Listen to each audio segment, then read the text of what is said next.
Good evening, ladies and gentlemen, and welcome to the April 21st, 2015 meeting of the Piqua City Commission. Would you all check and make sure your cell phones are turned completely off?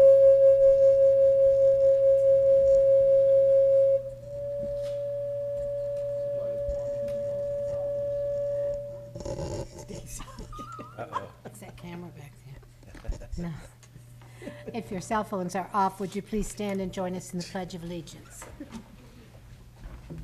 I pledge allegiance to the flag of the United States of America and to the republic for which it stands, one nation, under God, indivisible, with liberty and justice for all.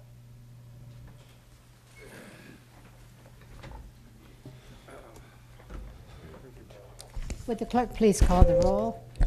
Mayor Fess, Here. Commissioner Martin, Here. Commissioner Vogt, Here. Commissioner Terry, Here. Commissioner Wilson. Here. I think we're loud. The microphones are. We got somebody checking on that. So hold your ears if it happens again.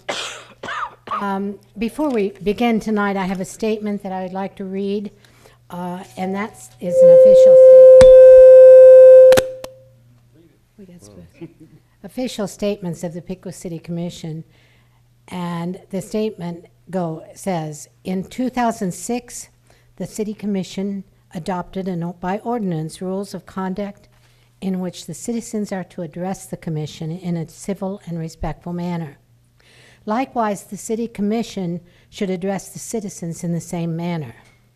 Regrettably, the City Commission fell short of professionalism when a comment was made in response to a citizen's public comments during the April 7th meeting.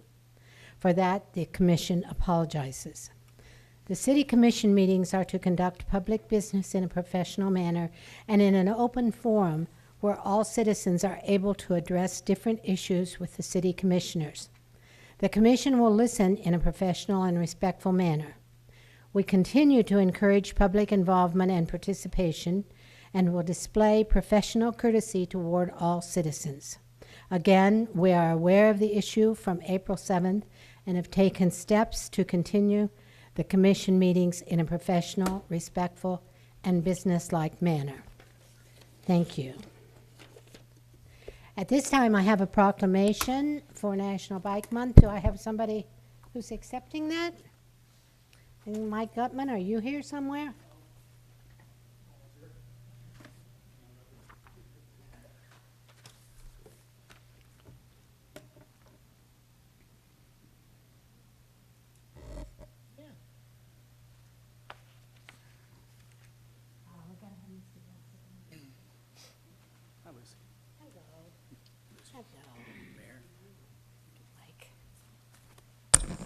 Well, we have two real bike enthusiasts here with us tonight. And Mike, I understand when we finish, you have some slides you'd like to promote the bike? We do, a short presentation. Okay, great. And the proclamation reads, whereas for more than a century, the bicycle has been an important part of the lives of most Americans. And whereas today, millions of Americans engage in bicycling as an environmentally sound form of transportation, an excellent form of fitness, and as a quality family recreation activity. And whereas Piqua hosts events such as Bike to Work Week, Bike Cash Mobs, Moonlight Stride and Rides, and the Groovy Gourd Bike Tour, and local and visiting bicyclists enjoy traveling the Great Miami River Recreational Trail, the Piqua Recreational Trail System, and whereas these bicycling activities and attractions have great potential to have a positive impact on Piqua's economy and tourism industry, and to stimulate economic development by making the city attractive to businesses and citizens who enjoy the out-of-doors and healthy lifestyles. And whereas creating a bicycle-friendly community has been shown to improve citizens' health, well-being, and quality of life, to boost community spirit, to improve traffic safety, and to reduce pollution and congestion. And whereas the League of American Bicyclists and independent cyclists throughout our state are promoting greater public awareness of bicycle operation and safety education in an effort to reduce accidents, injuries, and fatalities, and whereas the citizens of Piqua benefit from the availability of a complete transportation system that includes facilities dedicated to the safe and convenient movement of bicycle traffic. Now therefore be it resolved that the City of Piqua Commission hereby proclaims the month of May as Bike Month and the week of May 11th to May 15th as Bike to Work Week in Piqua, Ohio. And it holds the seal of the city and my signature. And I'll present that to you, Mike. Thank you, Jim. Thank you. And Michael will hear your presentation. Thank you. Just would like a few minutes to talk about kicking off National Bike Month being May, and we have a lot of events going on right here in Piqua. And yes, Would you want to introduce yourself? I Good idea. didn't give your last name, and we all know who you are, but maybe some of our people out in the audience don't.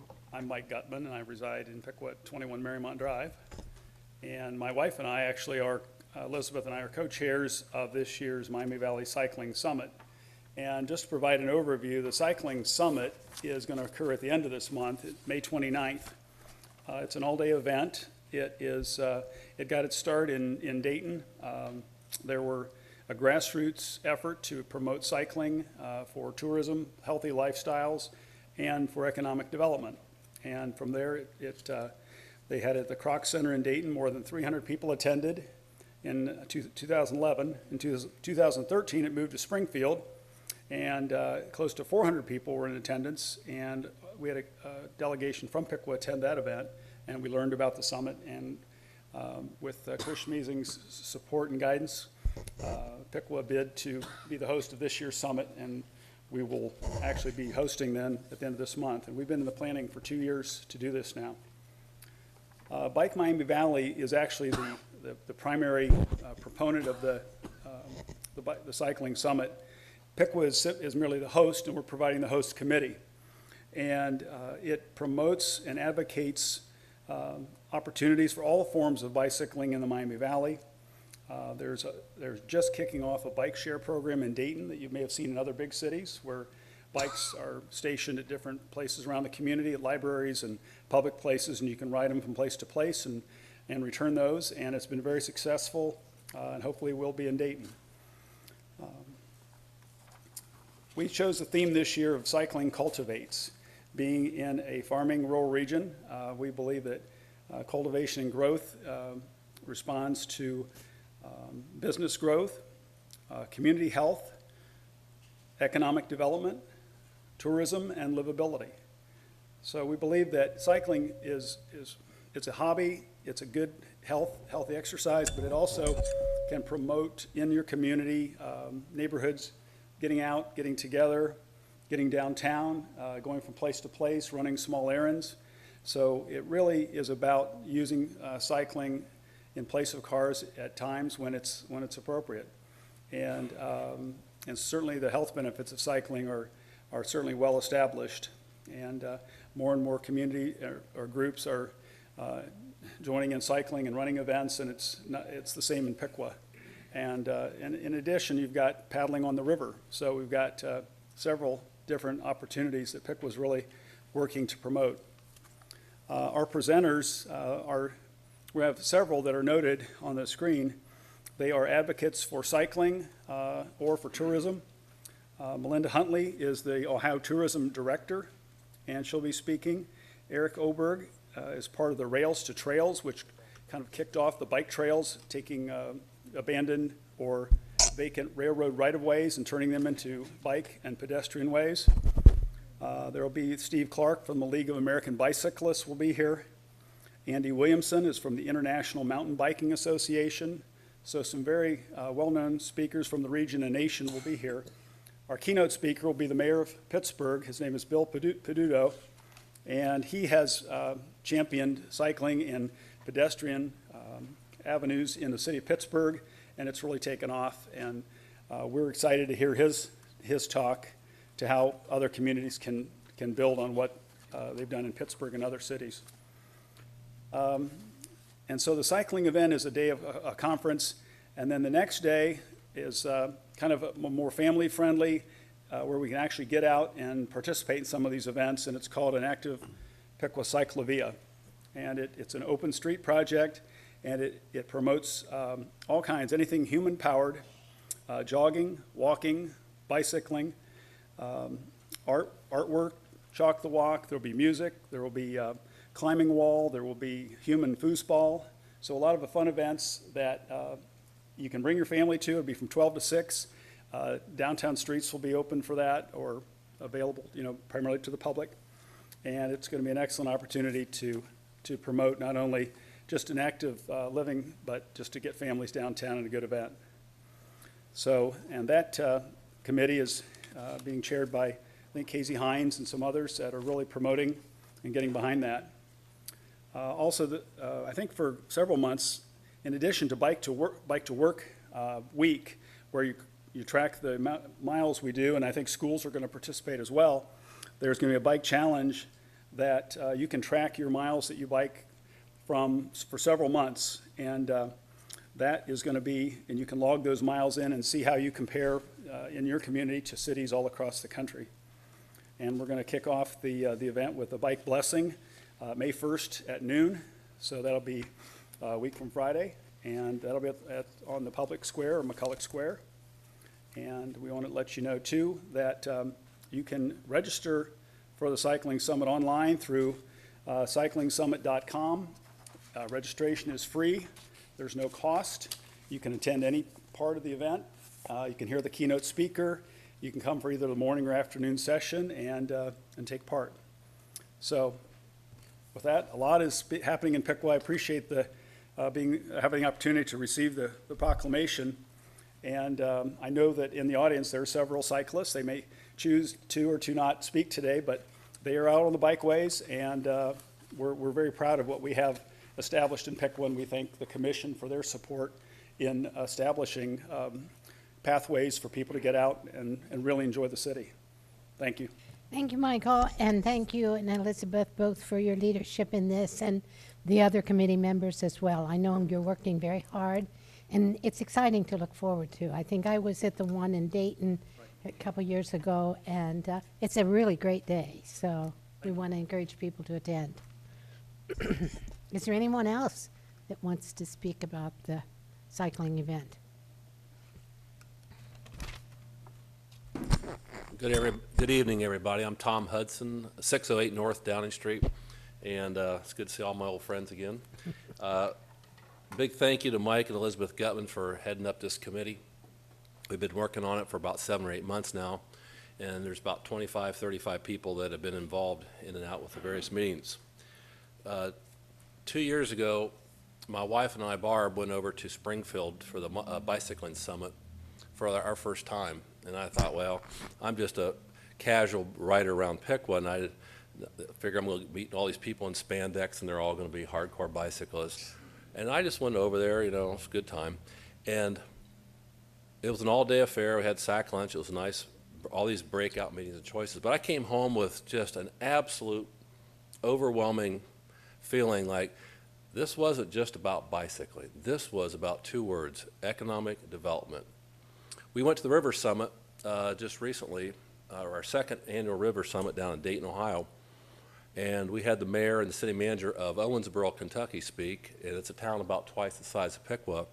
And they have not just changed their community, they've transformed it. $250 million investment into parks and bicycles, and they have all kinds of festivals. And it's really an economic driver now for that community on the Ohio River. And again, I'm not interested if anybody as commissioners or mayor, if you're interested in bicycling or paddling a canoe, it has nothing to do with that. It has everything to do with economic development. And I don't want to encourage you, I want to make sure that every one of you are there and registered, because your jaw will hit the floor after you hear these national speakers, be it the mayor of Pittsburgh, who's transformed his community as well. And some of the most interesting meetings, there'll be all kind of neat choices, breakout meetings that you can go to that really interest you. And one of them was, you don't count if you don't count. And it's all about economic drivers and economic tourism. And my daughter moved to Portland a few years ago, and of course, 25 years ago, Portland, Oregon decided they would become the bicycle capital of the United States. And it didn't happen by accident. And we go out there and we just can't believe what we see in the driver behind the coffee business, the beer industry, and all the rest. So it all kind of is tied in together.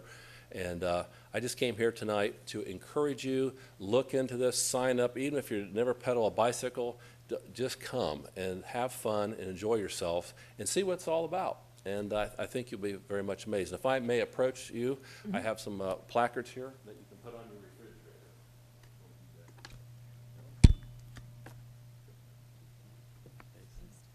There. Thank you.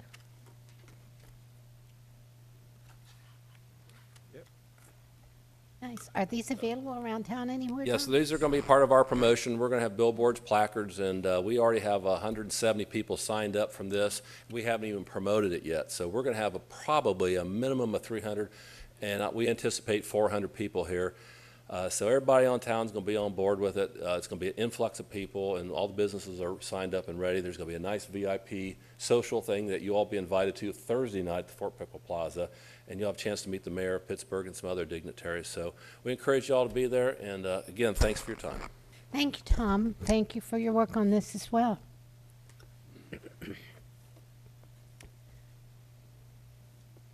Jim Hemmert, 645 Boone Street. Just a couple extra items here.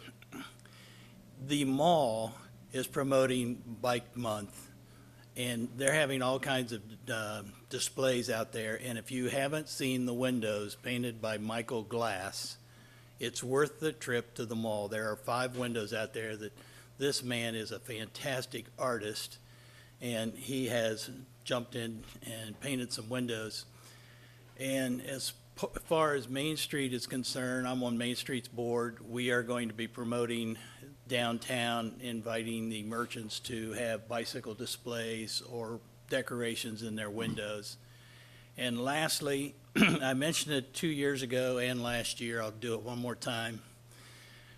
We run our Bike to Work week a little bit different than the nation does. The nation says you come down to the gazebo, you get pancakes and sausage and an orange juice, and then you bike to work. Our theory is you bike to work, and as a reward, you get a coupon. And there are 12 restaurants here in Piqua that have agreed to give a medium-sized drink to anybody that brings their coupon into their restaurant. So we are getting participation. We are keeping it as local as we can, and put a little different twist on it. Ride to work, get a coupon, go to a local restaurant. So that's all I've got for the evening. Thank you. Thank you, Jim. Anyone else? If not, we'll move to our agenda, and the first item on the agenda is the consent agenda, which is the approval of minutes, and I think we have 2 resolutions, Gary. Resolutions of appointments. Resolution R72-15 appoints Mary Frances Rodriguez to a 3-year term to expire on March 1st, 2018, and that is on the Civil Service Commission. And also resolution number R73-15, which appoints Nikki Reese to the Miami County Community Action Council Board, which term will expire on December 31st, 2016. Thank you, Gary. Commissioners, do you have a motion? I move we approve the consent agenda. It's been moved and seconded to approve the consent agenda. All those in favor signify stating aye. Aye. Opposed, same sign. The consent agenda has been approved. Moving to new business, ordinance number 5-15. This is the first reading. An ordinance amending section 94.23(1) relating to curfew and prohibitions on use of parks and gazebos. This is a particular issue that we've been studying and trying to deal with. We've had a tremendous problem with the public square area with youth causing tremendous problems. And we're trying to address this in a way that is effective. I'm going to ask Chief Jameson to, he's going to provide a very detailed staff report tonight to be able to explain the purpose and details behind the proposed ordinance. This ordinance is generated by the staff and in looking at the situation and trying to come up with a way to effectively alleviate the problem in this particular area. So with that, I'll ask Chief Jameson to comment. Thank you, Mr. Huff. First off, we've had some confusion because of how we've had to title this to the chapter that it's in, the ordinance that we're requesting to change. It's referred to as curfew and prohibitions, and we're not talking really about curfew. There's some language in there that has confused some people, even wondering if we're somehow applying a curfew to adults. But generally, this is a prohibition, amongst other things, that you have to create to have a safe environment in your parks. And we're asking the commission to consider the addition of a prohibition. And a little bit more background. We've always had complaints with kids' behavior downtown. That part's not unusual. But what has increased, and we really saw a dramatic increase last summer, is the problems related to kids at the gazebo, and as it related to people coming and going from the library, coming and going from the plaza, coming and going to businesses in that block specifically. The type of complaints we would receive, and sometimes they would be anecdotes told to us, because I think citizens got discouraged as we would respond to a complaint and have to tell them really there's nothing that we can do. We did not witness what you're describing, so there's nothing we can do about it. But the type of things just in the last year, intimidation of library and business patrons, people complaining about kids standing around their cars, not allowing them to back out of a parking space, even momentarily. Offensive language. And when we've gone to investigate that, again, it's not really a crime, but we would go to try to settle the kids down. And usually we'd get stories like, oh yeah, so-and-so is the one that shouted out that word at that person, and they're gone now. Blocking of sidewalks, and to block a sidewalk legally, I mean, we have to look at an actual physical obstruction. I think what people were complaining about was they were intimidated to walk past some of the kids due to the kids' behavior. So it wasn't physically blocked to the extent that would allow us to take enforcement action. It was just people did not want to walk past the kids that were acting that way. We had reports of crawling on top of the gazebo, and we know that there was damage to the gazebo throughout the summer. One of our calls was a child who called the police to complain about the library kicking him out. But it was kind of demonstrative of the type of attitudes that we are dealing with down there. It was so bad we actually had to make an arrest one day on a young girl, and she resisted arrest of the police officers. So these are, we're hitting very defiant personalities and behaviors in the kids that were hanging out down there. One day we had to go to the fire department, and us responded to a child that just got hurt roughhousing. I mean, the kind of thing that you expect kids to get into, and something happened that caused him to have to go to the emergency room and get stitches. But the fire department had to transport him because we could not locate a parent. And so he was transported for treatment while the police worked on finding the parent to get them down to the emergency room to take care of their child. We've had young adults coming into the businesses there, and the younger kids approach them and challenge them to fight. And also just intentionally running out in front of cars that are going down High Street.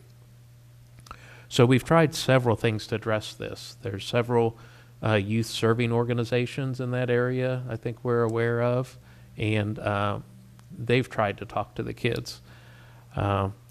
Obviously, every time an officer responds, the officer is speaking to some kids, trying to talk some sense into them. We had one, what I would call a success story, I wish they could all work this way, where two kids were fighting, but the officer was able to contact both sets of parents who responded to the scene and resolved things right there on the scene. That's the kind of stuff we'd love to be a part of, but it's not practical in most of our situations. I approached a group last summer that I'd identified as one young adult that I think was sort of a leader of this group of juveniles, and that's a little bit scary in and of itself, not who most of us would choose as a role model. But I tried to talk to him and sort of warned him that a day like tonight was coming, that anything you guys can do to police yourselves is going to keep us from having to take some type of other action, that might make it less fun for you. That obviously went nowhere. We have charged several kids whenever we are able to put a case together, and it's not the type of crime that we have to witness in order to charge for. We have charged kids with delinquent acts down there. And it's not unusual for us to respond. Our typical response time, even of, say, 10 minutes, if you think about what most of this behavior is, you would understand that by the time we get there 10 minutes after somebody's placed a phone call, the behavior is over. So for all of these reasons, in analyzing what was going on, I really think the core problem down there is a lack of supervision. We can say that parents should be taking care of their kids, and we can say it all day long, but right now we have an immediate problem, and that's that we have a bunch of kids down there that have no supervision. So this ordinance addresses that specifically, and I don't think it's overstepping our bounds, and it's addressing a safety and community standard problem that we can see going on down there. This ordinance provides an enforcement tool for the officers that respond to the problems. As I mentioned, we are used to responding. We like to be problem solvers, but there's times that you just need something to back you up. And the purpose of this ordinance is to give the officers a tool, another thing in their tool belt to help handle these types of problems.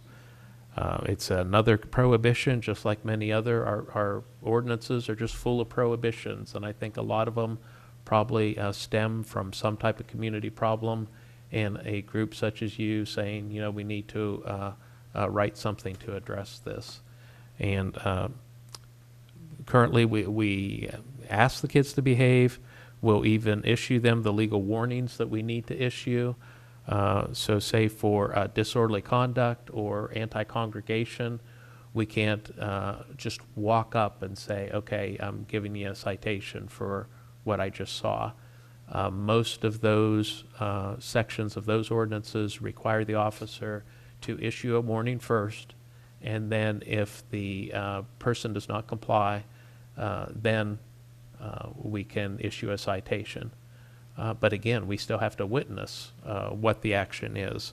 So as you can imagine how things would transpire downtown, the officer would get a complaint, go up and tell a group of kids, hey, you need to stop doing that, that's disorderly.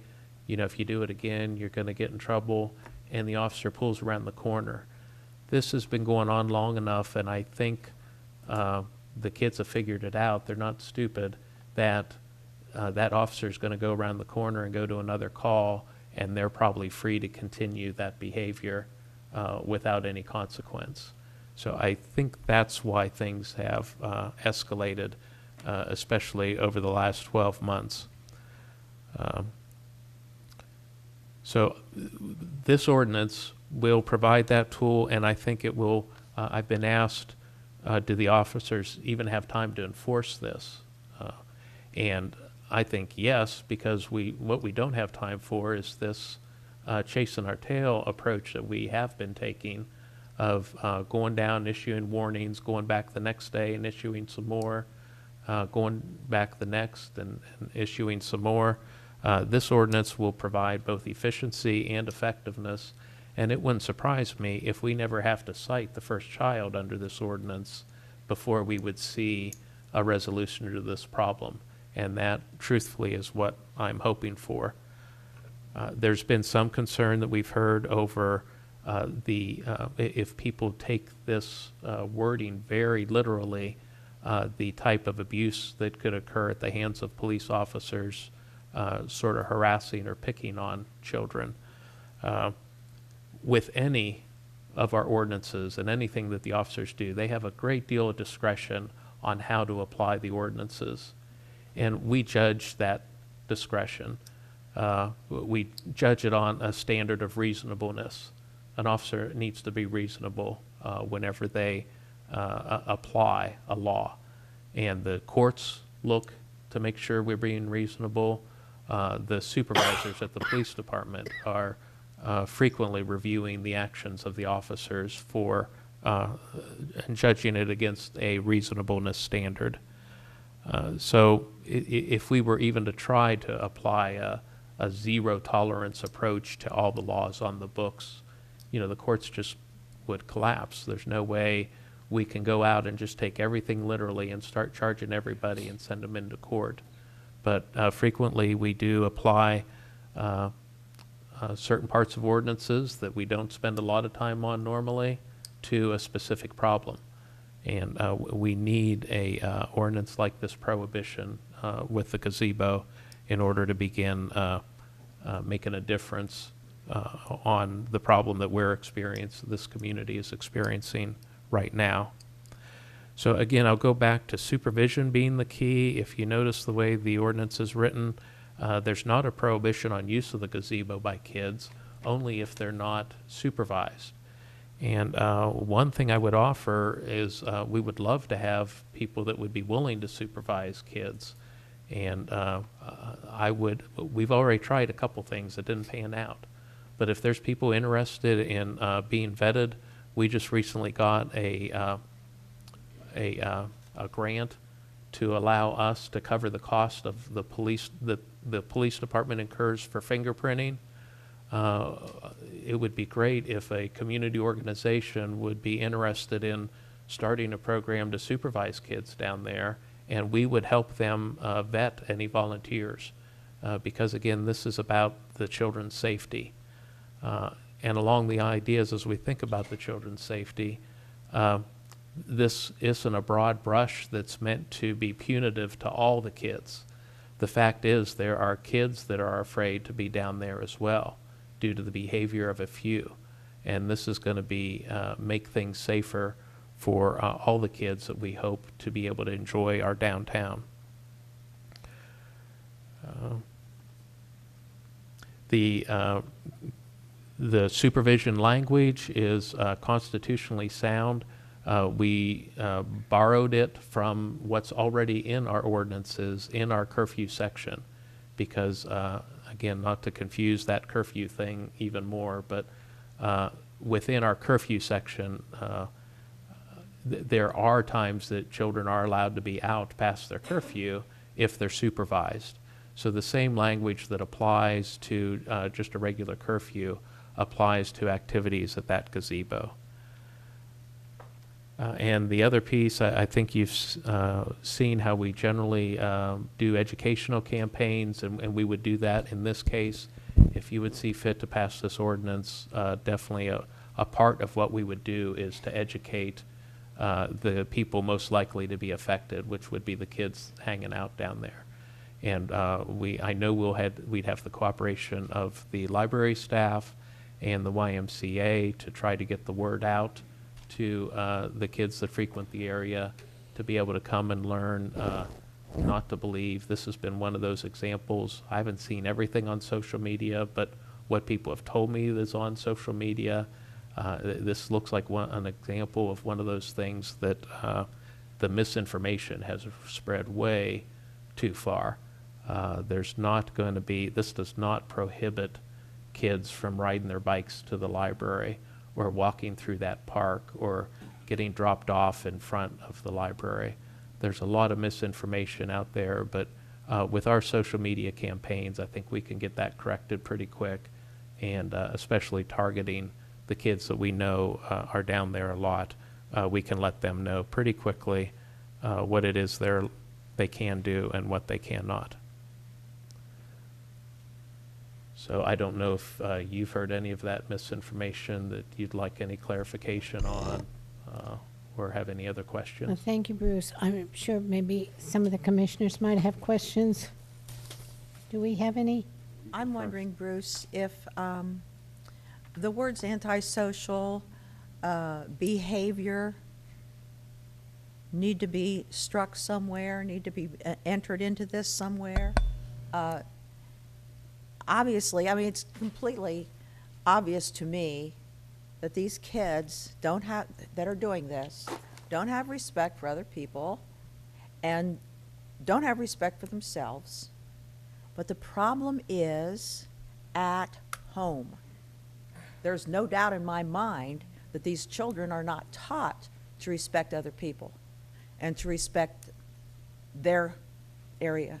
So, what kind of a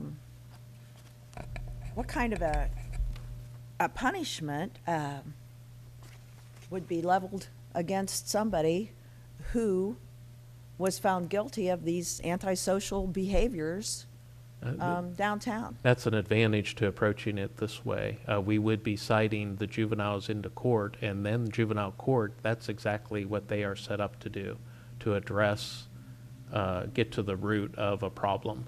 Not to say that they're going to be interviewing lots of family members every time we would cite somebody for this, but I know personally 2 of the kids that were causing a great deal of the problems last year needed a lot of attention and already were under the attention of juvenile court.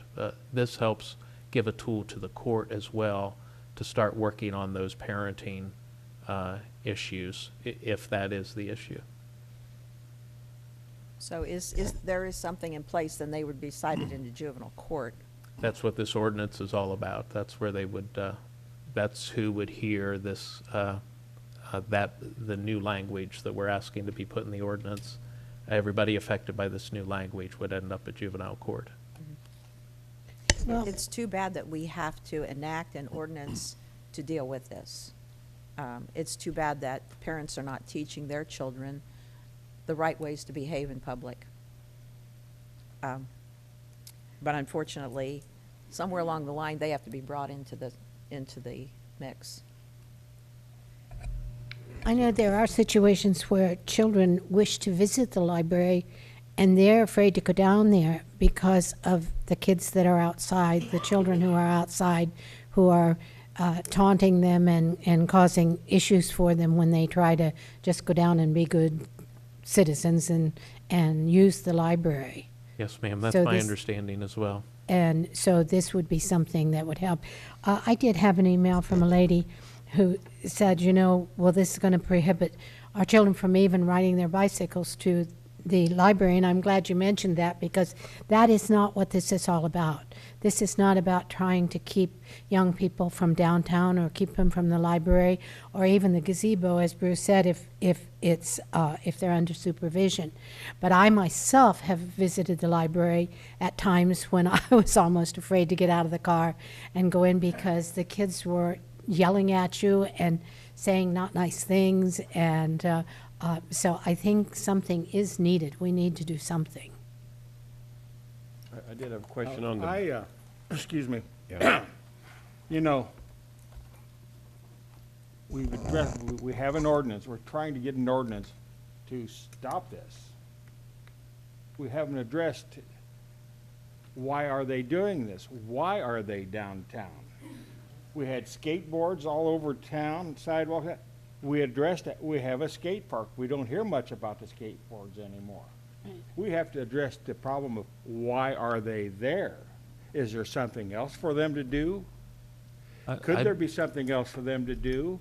Could some businessman start a business for children, a vending business? He could make $1 million quarter at a time. I would like to address that if I could. Most of these kids, from what we have seen, the beauty is it's almost a success of the good things that we do have for the kids to do downtown. The trouble is the things that we have set up and this community has invested money into is structured and they have rules. And these are the kids that decide, I don't want to do what Mr. Oda tells me to do inside the library. I'm heading outside. I don't want to do what the ref or the youth leader at the YMCA wants me to do on the basketball court. I'm going outside. So the same kids that that are most likely to be a disruption are the ones that are going to the gazebo. However, in the argument with what you say is, a lot of these kids don't like the Y, they don't like the library, but they want something to do. If there was a store down there that had a row of video games and an arcade, I guarantee you that's where they'd be, because they used to be at the mall when they had it. I can't agree with that, Mr. Vogt. There's A no lot way of the we kids can that are down guarantee there they don't would have do the that. quarters to put in the vending machines. Yeah. I don't think, Bill. They'd have to quit smoking. Yeah. But I don't mean to be facetious or anything, but we have to address the problem of why are they there? We cannot be throwing these rules at all the kids, and right now they're 14, 15. They're not going to be that age all their life. They are going to grow up, and they're going to say, do I want to go to Piqua? Every time I wanted to do something when I was a kid, they had a rule against it. We're going to have to find out why they are this way. Yes, they probably need some supervision. That's all we're asking for. Yeah. And Require I supervision. think we ought to address other avenues, so we can't be basically taking kids' rights away from them anytime that we want. There's already curfews. But they're taking away the rights of the people that want to use that free of any kind Now, of disturbance. we have some new policemen, right? We're working on it. We've got a Okay. couple on board. Now, we get the new policemen and nobody knows who they are. What's wrong with paying some overtime and put them down there in plain clothes and get it stopped? Once it gets stopped, I think they'll get the message. Well, if they're not going to pay any attention to the officers in uniform, I don't think they're going to pay attention to anyone Well, the who's in reason they plain don't pay clothes, attention to Bill. the officers in uniform, because they get there 10 minutes after the incident. But if you have somebody hanging around down there in old clothes, and something happens, they're addressed, show the ID, we got you, okay, we're gonna take you. I remember when I was on the police department, I went plain clothes to Deckers and got a guy writing bad checks. He didn't know me from Adam. I wasn't on the police department a couple months. He gave me a bad check, oh boy. Joe, I think you had some comments. Yeah, have we talked to the juvenile court about their views on this and maybe suggestions that they would have on this, since a lot of them, I'm sure, are their patrons? On specific levels with specific kids, yes, we have. But in general, about what they think of the ordinance, I mean, right now, we have no way to this ordinance would let us get the kids into juvenile court. So right now, there's, I can't imagine asking them how they would address this whenever it doesn't exist yet. I just thought that they would know the kids maybe a little better and might have an idea of if this is the best approach or maybe another approach that might be better. I think this is a community decision. We send them our problems to figure out what to do. So I think it's a community decision on if this is the best way to handle it, because they are doing, like I said, the two biggest troublemakers, I would call them, from last summer are both very familiar to the juvenile court system. And one is in detention now, and I hope is there for the whole summer.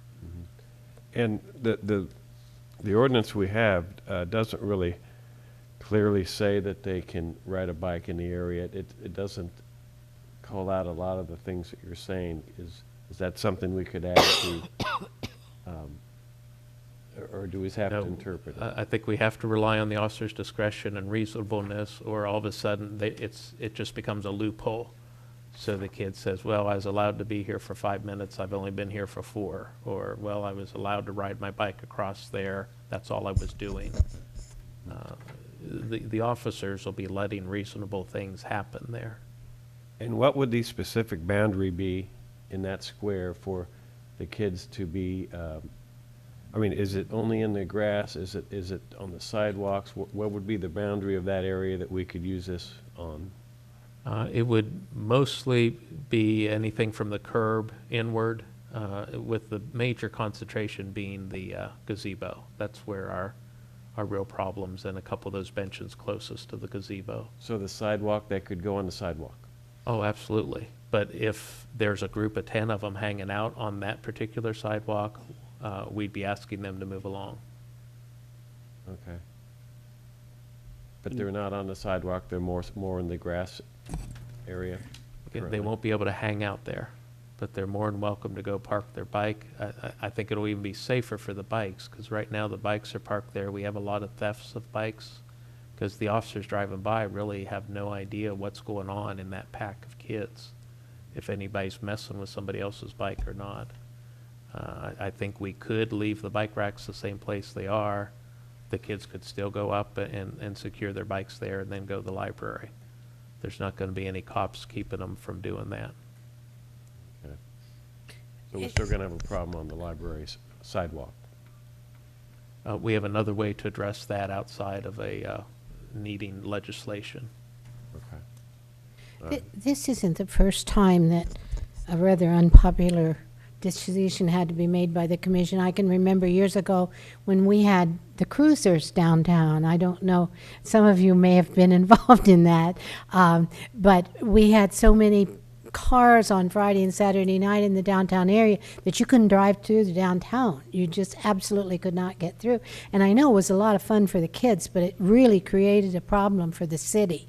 And at that time, we had to put some signs up and do some legislation, I believe. Joe, do you remember when we were on commission before? And, I mean, that's probably been 20 years ago, so these might be some of the kids that those people who were doing that, I don't know. But it's always a tough thing when something like this comes before the commission, because you want to be fair to the children and you want to make sure that they have their rights not taken away from them. But at the same time, you got to look out for the city. And we have people coming from all over to visit the library. I mean, this is something that you just have to realize. We have people coming from all over who are attending events in the plaza. And when they come into a town where they're fearful of getting out of their cars for fear what might happen to their cars, or they're being abused by foul language by children, that doesn't look good for our city either. So we have to kind of weigh that out and see, can we do something in a way that's not going to well, we can't do it in a way that's not going to offend anybody, because everybody's going to take their side on it. There's no doubt about that. But, I mean, you have to look at what's best for our city and what puts our city in the best light. And right now, what we're dealing with downtown, as I said, I've seen it, I've been exposed to it, is not putting Piqua in a very good light. And I think, going back to what Judy said, a lot of it is due to the fact that there are not, the parents at home are not teaching their children respect, or either that or the children just aren't listening to their parents. But I think it's something that needs to be addressed, Chief, and I think your explanation of what we're trying to do was pretty clear, and I hope that clears up the misconceptions that people who have been on social media have about the fact that we're not going to want children downtown and we're not going to want children going to the library. I got a Why question. can't we spell that out? Why can't we spell out the sort of behaviors that will not be tolerated, so that the children who are not going to behave that way, who are not going to engage in those tactics, do not feel intimidated to go downtown and ride their bikes downtown and I think Ms. Wall can address some of those Yeah, challenges. I think our law director. It would be nearly impossible to put that exact specific language in there. One, it's very subjective, so you do have to come up with that community standard. What type of behavior are you expecting from children? And like you said, you go back to the parent, and what may be acceptable to some parents is not acceptable to others. So trying to spell out very subjective behavior in an ordinance would be very difficult to do. And while we know damaging property, those types of things are not acceptable behavior, just the mere fact that they're huddling on the sidewalk, intimidating people from getting out of their cars, that's very hard to define. It would be nearly impossible to write down into a specific ordinance where you could enforce that. So we wouldn't be trying to define those parameters. And like Commissioner Wilson asked, why doesn't it say you can ride your bike through the park? Well, this ordinance, as explained by the chief, is about prohibitions, and nowhere does it say in here, you're not allowed to ride your bike through the park. These prohibitions are very specific, and so if you look at the rest of the ordinance, the rest of the section, it defines what cannot be done in the parks. You can't be throwing stones, you can't be doing other things. That's all spelled out in those prohibitions in the ordinance. I think you had something? Thank you, Yeah, Stacy. don't the police officers already have a bunch of tools in their toolbox to take care of this? Like loitering, menacing, trespassing, vandalism, disorderly conduct? Half of those that you just said, they can use. Once we prove, and we've done that, if we can prove who damaged the gazebo, we charge them. But the type of behavior that we're seeing, the disorderly conduct, the loitering, no, sir, we don't have adequate things in there to handle this problem. Okay, so how about we put cameras up? The kids anymore are going to tend to perform for the cameras. They don't see it as a deterrent. It could help with some prosecution, but still, we are required to witness the act and then identify who did it. And the kids, in my experience, are better at playing games with us on cameras than what good that they do. That could be helpful.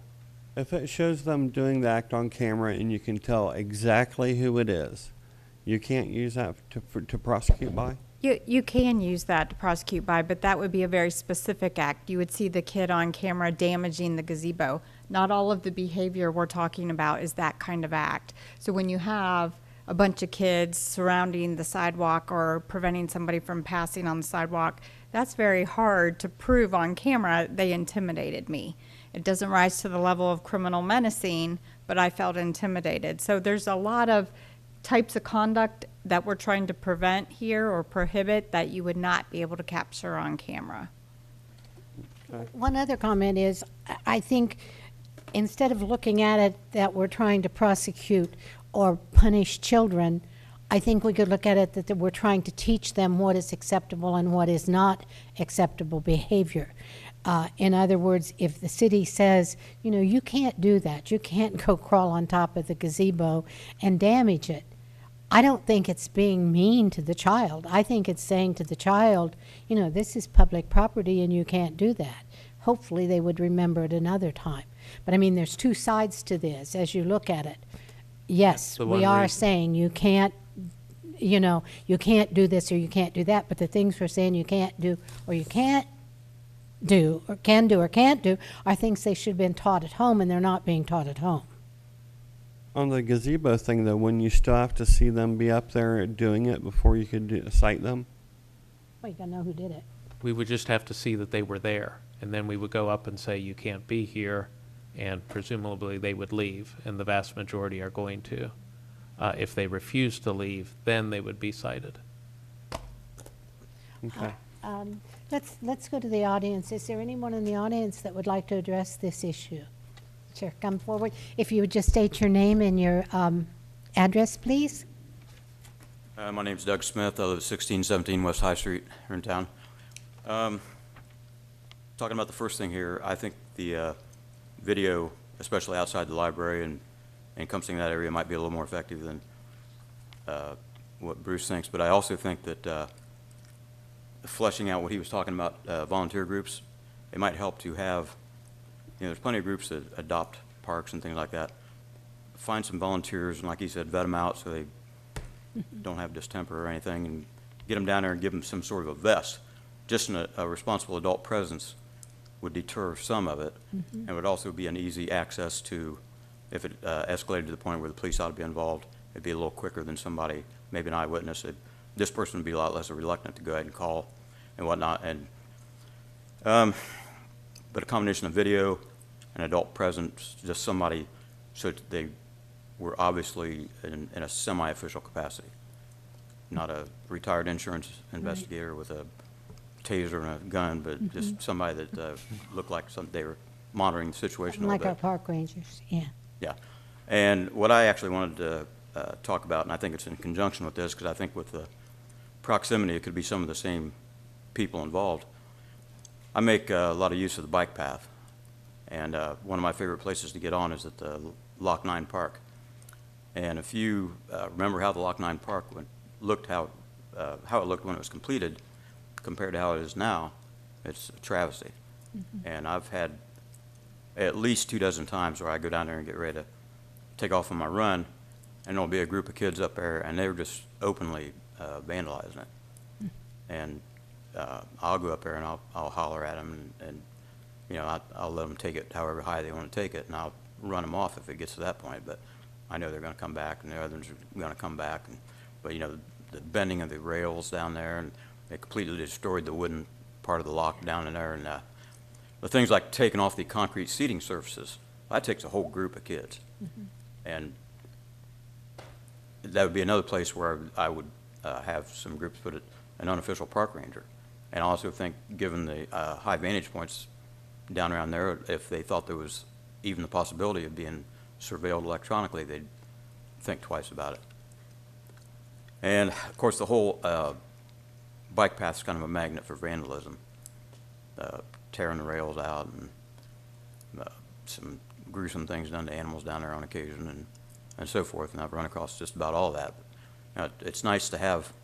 I think there's some volunteers riding the gator around as well as uniformed police officers, but I don't know if you could get a grant to maybe make it a little more less predictable. But basically, and going back to the enforcement end of it, I think if there was a way, and I'm definitely not a lawyer, but if there were a way through the juvenile courts to corral some of the kids and give them some pretty humiliating / distasteful community service that would embarrass them and make them the butt of jokes amongst their peers, and a second aspect of it where their parents became responsible for damages and replacement and things like that, then some of the supervision that's lacking at home may come in the point of, you're not going to get in my wallet again, you know, you're going to behave. So, but like I said, I didn't see much about Lock 9 mentioned in the article, but I guess it falls under the category of park. But that one, it just seems to be a constant target because There's just too much it's of right it there. nowadays. It's too yeah. easy to get to. But I know when it first was completed, I'd always see people sitting up there reading and having a soft drink or something. But you know, it's the same thing. It's the intimidation factor and all that. Plus, sometimes it's hard to find a place to sit. And those benches and things down there are really sturdy, but I've seen them actually tear them apart too. So.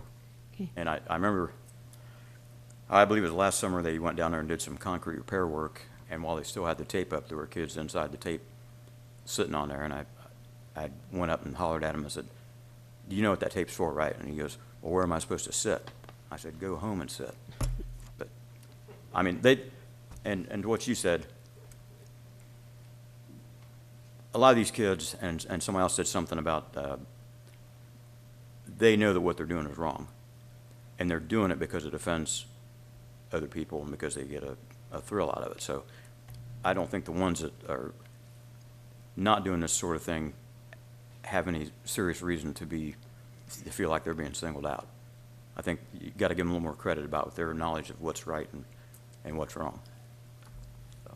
Okay. And I think a good PR campaign would keep a lot of the issue of people feeling like, well, I don't dare go down there because I might ride my bike in an unspecified place or something like that. I think if there's a good PR campaign about just what it is you're trying to eliminate, I think that would go a long ways towards alleviating that. Okay, thank you, Doug. Yep.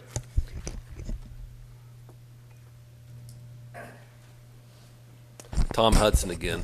To follow up on Doug, is it possible we could have Lock 9 Park included in this? Because that is, to me, a central magnet in downtown that has created a lot of problems as well.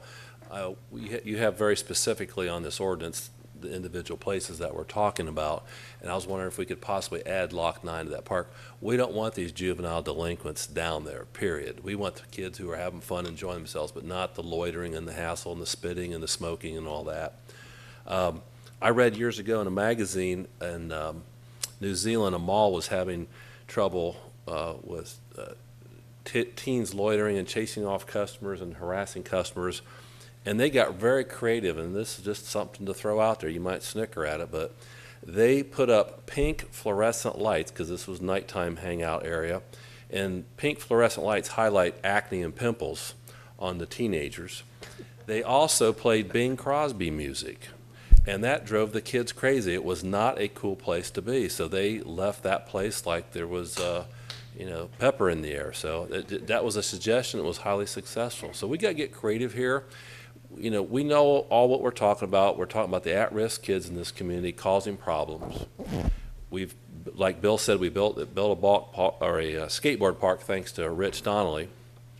And we've got lots of opportunities for our kids in town, but we know there's always going to be a handful of at-risk kids ripping our town up, spitting on the sidewalks, throwing cigarettes, cussing at people, and we just got to take the bull by the horns here and get very effective with it. Common sense will rule here. This is not going to be that big a deal, but we got to do something because it's just not necessary, and we can't stand for it anymore. But I appreciate you getting after this and taking the bull by the horns. Thank you. We'll investigate the pink lights and see if we can find any Bing Crosby records. Thanks, Tom.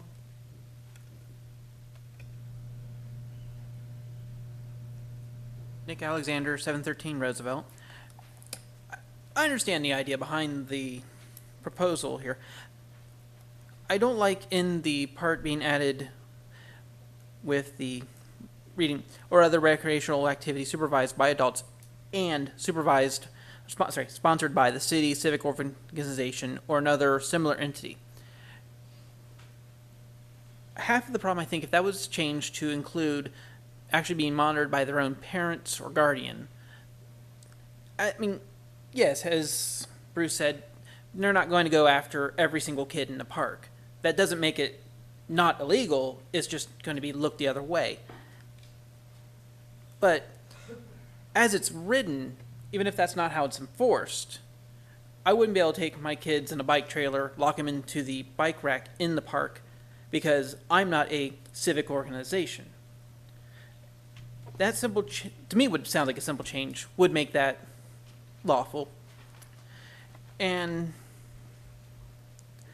if it was also to include that, to outright specify that it does not affect the egress to the downtown businesses or library, such as if they cut through the park to get to the library. Again, even if it's not being enforced that way, it is written that way. And to me, that seems problematic.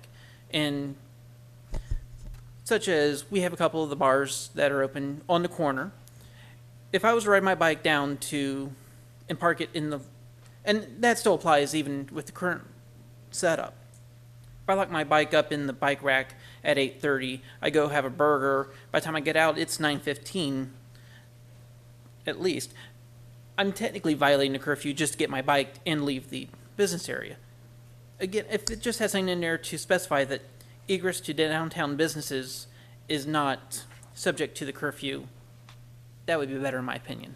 Okay, thank you. We'll have the law director look at the language there, Nick. See.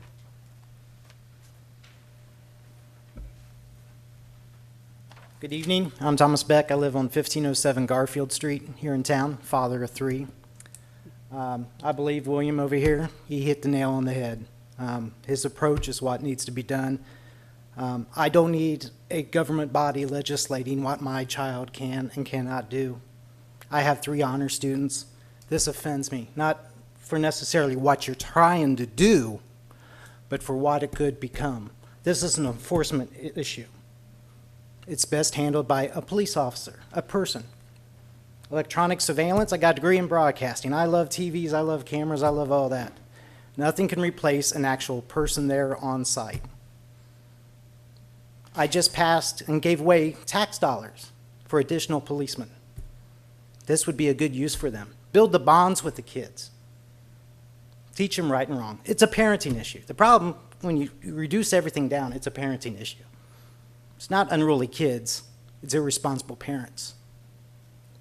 It is not the place of a government to dictate and parent our children. It's a slippery, slippery slope. I love the police department. Every dealings I've had with them, they've been professional. I've worked in other municipalities. I deal with police departments all the time. They're a great bunch of guys, very dedicated. I respect them all and appreciate everything that they do. I have to disagree, however, with this this proposed ordinance. It's the wrong answer to the problem. Thanks. Thank you. Anyone else?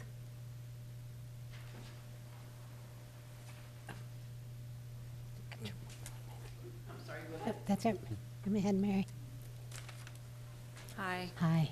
Mary Frances Rodriguez from 400 North Downing Street. I think most citizens in Piqua would consider the Fort Piqua Plaza and the surrounding parks the anchor and the most important respected landmarks in our city. Slow down a little, Mary. Sorry? Pull the mic down. Yeah. And my understanding is it took over $22 million to restore that property.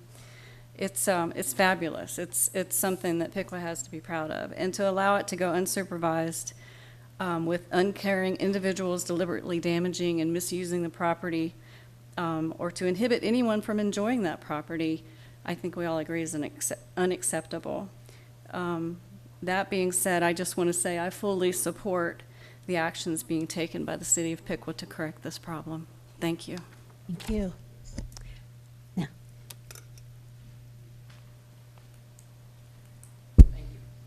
My name is Ralph Green. I live 620 Beverly Drive in Piqua High. And me and my wife's a reader, and we were down at the library about a year ago, and it was 3 or 4 kids was climbing all over the inside of the library. You got an outside door, and then you got the inside.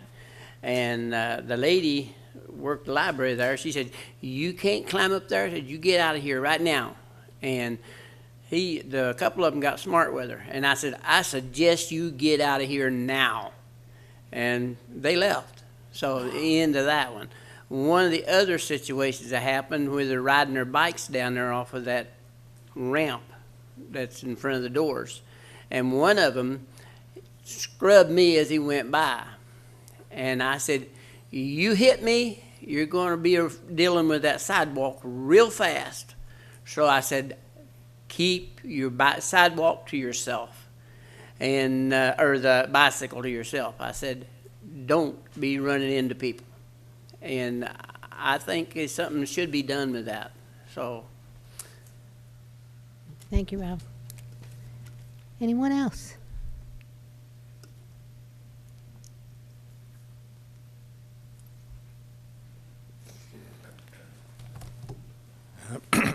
Mayor Fest, Commissioners, I'm Jim Oda, the Director of the Public Library. Yes, we do have problems. Yes, we do have issues. But the library wants everyone to have a positive access to the library. Be they children, be they teens, adults, seniors, we want everybody to be able to come in. And a few individuals are causing some of our patrons to be afraid to come. And that's just wrong. That's just wrong. You should not be afraid to come to the public library. That should be something that is an exciting thing to do. That should be a childhood memory. We had one senior complain to us, being in her car, being surrounded by 10 to 12 kids, who just kept yelling and wouldn't let her out of the car. Didn't touch her, didn't touch the car. She was terrified. I haven't seen her at the library since. I don't blame her. About a month ago, there was a young boy, I don't know, elementary school age, coming out of the children's department holding his mother's hand, and they were going out toward the front door. And he started pulling back, didn't want to go. His mother thought, well, he wants to stay at the library, and that's a neat thing. But as she got further and further toward the front, he became panicked. And she finally said, "What is wrong?" She said, "If I go out that door, they'll hurt me." This is an elementary school kid. Of course, I kind of like Mom, who said, "They get near you, they're in trouble." I was afraid of her. What this ordinance will do is this ordinance gives law enforcement a tool. Is it the most perfect tool that ever existed? Of course not. There's no law that exists that's perfect, but it's a start. It allows the police to come in and move the groups that are causing the problems, the teens that are stopping other teens, other children from coming into the library, having the library be a positive experience. And this is a tool that's going to help visitors, residents that want to meet together outside of the hotel, outside of the library. We want people to use this entire area. It's a great area. It's a wonderful area. Bill, it's a wonderful area for you to walk. For John, all of us, just to get out there and have some fun, get some air, see some sights. And sometimes it's just downright scary to do that. We need a simple, straightforward ordinance that will help us do that. This is not a negative ordinance, unless we make it one. This is a positive ordinance. It gives a tool, one more tool to use to help make this a positive area. And that's what I'm very, very excited about this. The library trustees this afternoon endorsed this plan because we feel that it will make the library and the library environment a very positive thing. And Bill, I don't disagree with you if we had a arcade. I'd love to have an arcade downtown. Let's find somebody to do it. Nothing wrong with that. Will it solve the problem? No. Will it help? Sure. Did the skate park help? Absolutely. Are there skateboards downtown? Absolutely. So nothing solves all problems, but if we can make a step forward here, I think this is a very good step for us to take. Thank you very much.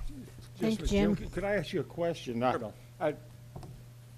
I mentioned earlier, why are they down here? Why? Mhm. We had to find why. When we had the other library, did we have this problem over Yes. Yeah.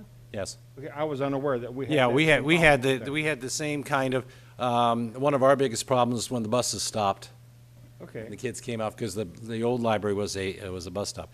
Yeah, we had the same problem with the parking lot across the street. We had the same problem with kids in there. At various times, it ebbs and flows, and as I'm sure not much happens in the winter. Right. But spring and summer, yes. People get harassed. We had the kids sitting all across the steps at the old building. Okay. They still do that at the new one, and that's a problem. When you got to step over someone, a lot of people just aren't going to do that. But the reason I asked was Yeah. we never heard much about it at the old library. Well, we weren't in the center of town. We Right, weren't okay. the big issue Okay. that we are now. And but yes, we did have the problem. And did we have solutions? No. I mean, running kids off, that didn't give us much of a choice, because on the old library, once they stood on the sidewalk, our authority to do anything, Right. just loitering, we couldn't stop them. Sure. So, I don't know if that answered your. Well, I wasn't aware, we didn't have all this talk about the old library to come. What is drawing them to here? But since they're just following the library then. And in this case, unfortunately, yes. okay. Yeah. Any other questions? Thank you. Thank you, Jim. Anyone else?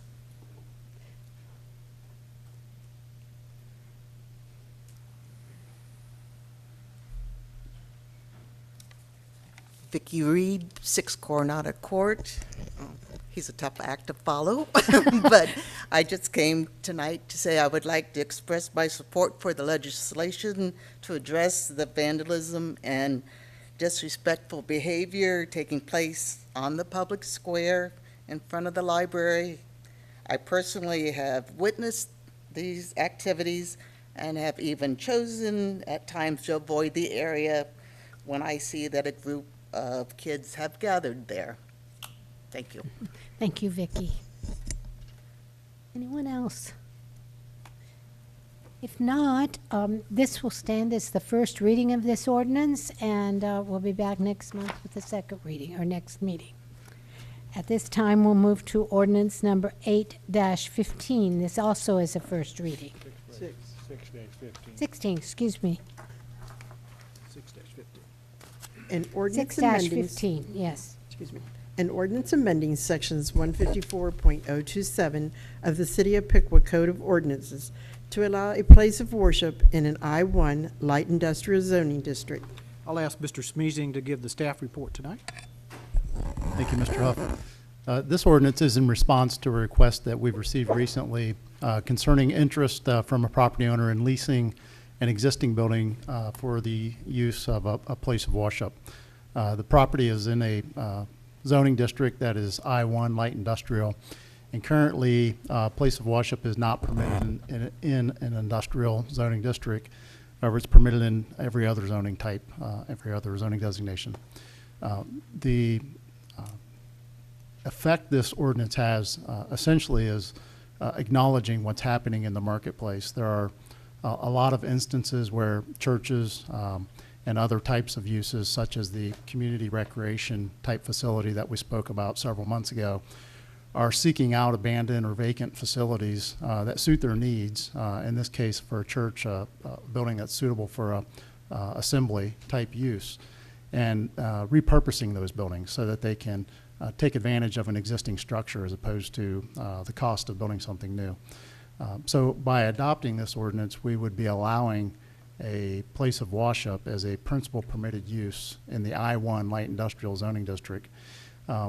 That would open up those areas where there may be buildings that may be suitable for that type of use, for that end user to consider that location if it's of interest to them. It's not necessarily the type of use that you would typically expect or aim for in your industrial zoning districts.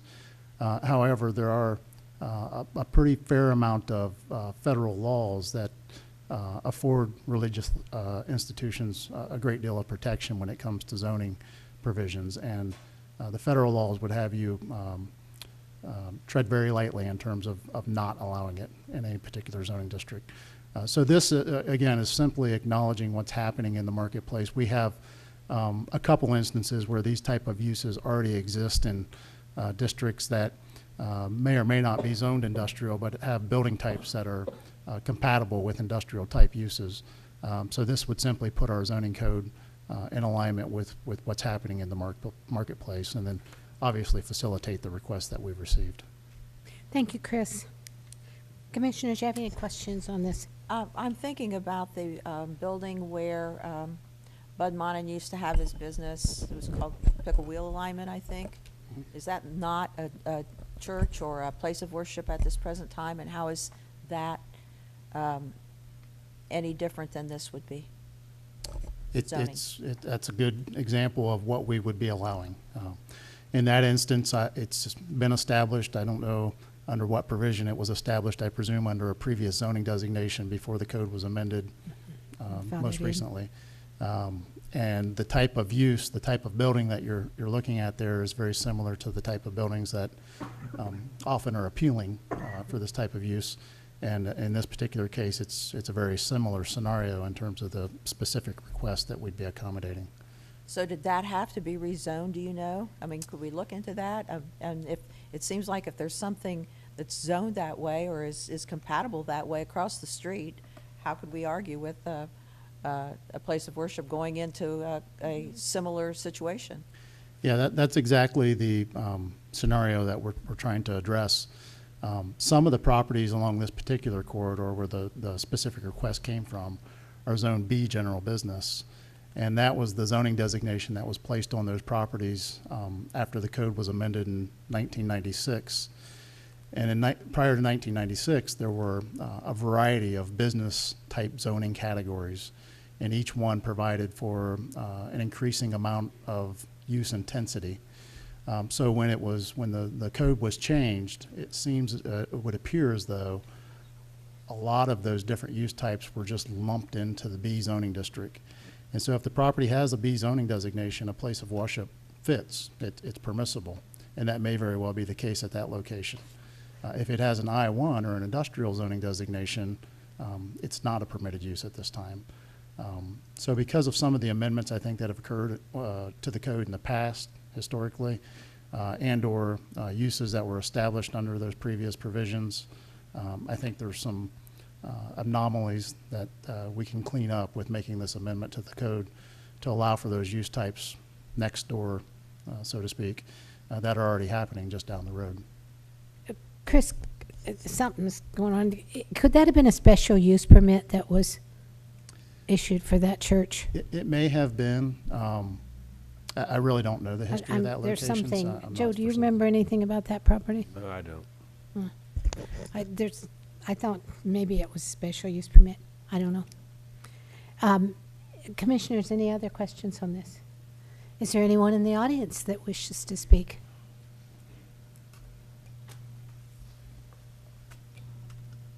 Nick Alexander, 713 Roosevelt. I actually support the proposal.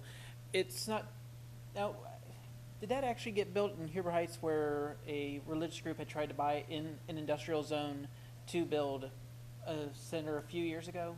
Do you remember that? But Yeah, we don't have any idea on that. Chris might, because Well, you could it's- address the commission, Yeah, please. you need to address the commission. But also by doing that, it'll open up some of the various industrial zones that are still within the heart of Piqua for redevelopment and possibly for new churches or whatnot. Hartselle recently tore down one of their buildings. The one factory on South and I want to say Orr Street was recently leveled. Those could be redeveloped easier if a church could build in there without having to have it rezoned and so forth. So long-term, I think it would be a benefit to the city to allow the change. Thank you. Okay, if there's no one else that wishes to address this ordinance, that will stand as first reading.